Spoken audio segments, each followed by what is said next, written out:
YouTube Lazy Nights. Today we are gonna do a new series, and it is gonna be scary animations. And this one is llama art, and this is a really good like scary animation.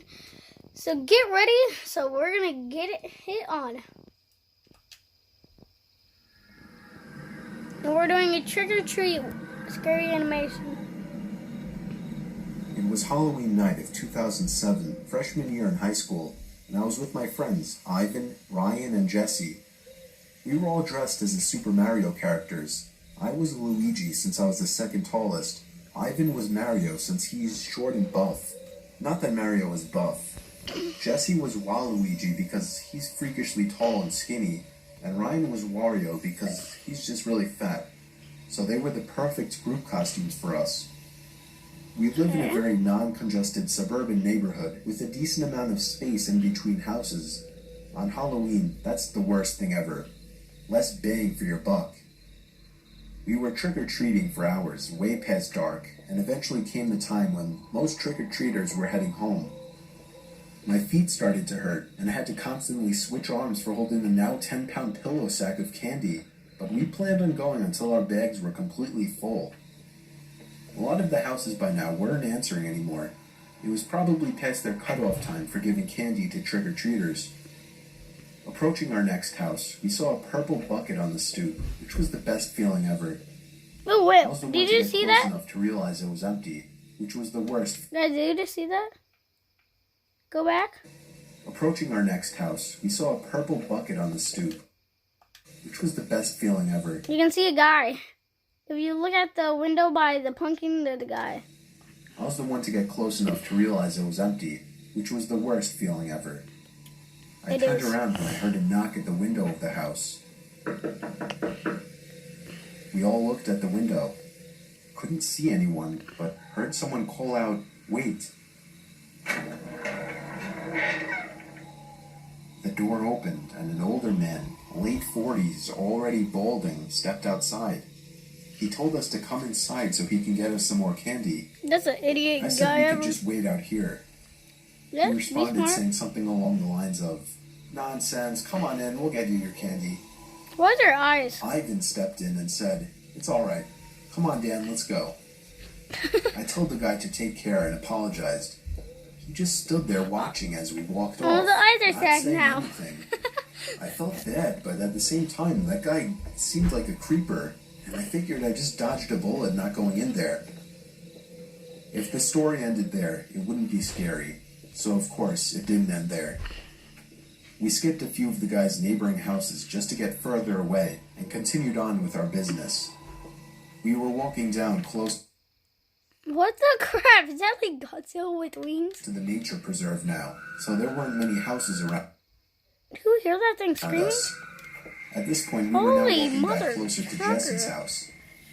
I noticed Ryan had stopped walking, and I turned around to see what's up. He said he heard someone moving from behind the trees in the preserve. Now, this was before everyone's phones had flashlights, so we couldn't just go searching in the woods for someone. Besides, we were just telling Ryan that it must have been a raccoon or something. You may think this is a bit of a cliche, but when things like this happen in real life, you always assume the more logical possibility. It's just natural. Why would we assume we were being followed? I had to put my arm around Ryan's shoulder and nudge him forward. A little ways down the street, me and Ivan picked up on the sound as well. When we all stopped, the sounds of the footsteps from beyond the trees stopped as well. Ivan yelled at the obvious stalker to go away, or we would beat the shit out of them. I knew he was just bluffing though. Sure. I could hear the nervousness in his voice. The snap of a twig from beyond the trees triggered a fight-or-flight response in all of us. My God. Me, Jesse, and Ryan all ran for it. Ivan was at first charging to attack, but he quickly followed after realizing we had all taken off. We ran down the dark street, and we all noticed the sounds of at least 2 or 3 pairs How of the footsteps. crap is crushing that the tall, twigs and leaves lengthy in the guy woods. not freaking faster than We that banked it freaking hard right fat down guy? Jesse Street when it finally He's came up, freaking and fat ran as straight for his crap. backyard, entering his house through the back door. The first thing we did was peek out through his living room window. We couldn't see anyone. We all had to gather our Who the crap You see those? Who the crap has freaking corn blinds? That must be like freaking. Who has that? So let's get back on Well, the to video. discuss what the hell just went down in his living room when all of a sudden we heard Jesse's backyard gate slam shut. Jesse dove to turn off the lights. There was a click and a bang from down in the den. It was more than likely Jesse's back door. We all agreed to go down armed with knives and The face knife them. gang. Let's go. Jesse turned on his back door light, That thing but looks there like. was nobody Oh my out there. god. Just then the front door opened, and we all screamed like animals. Jesse's mom and sisters came rushing downstairs. They had just gotten home from their friend's little house party. Then how the crap are We they all rested upstairs? assured knowing it was just them. Jesse explained what happened, but made it seem a lot less dramatic.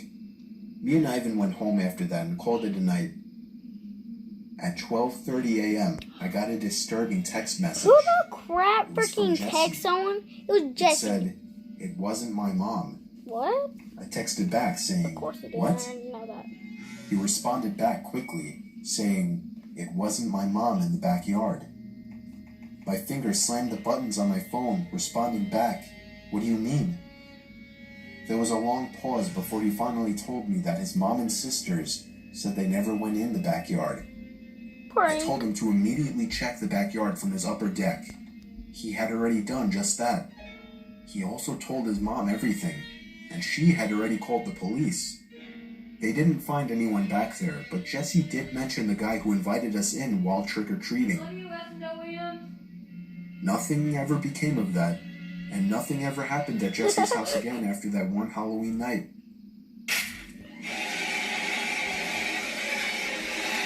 So guys, that'll be it. And tell me if you want more of this series, because I probably will do more of these series. And I will do my gaming stuff on my other channel. It's Fortnite Gamer, what I just made. And yeah, hit that little bell, turn on the notifications, and hit that little bell so you never miss a video. Now bye.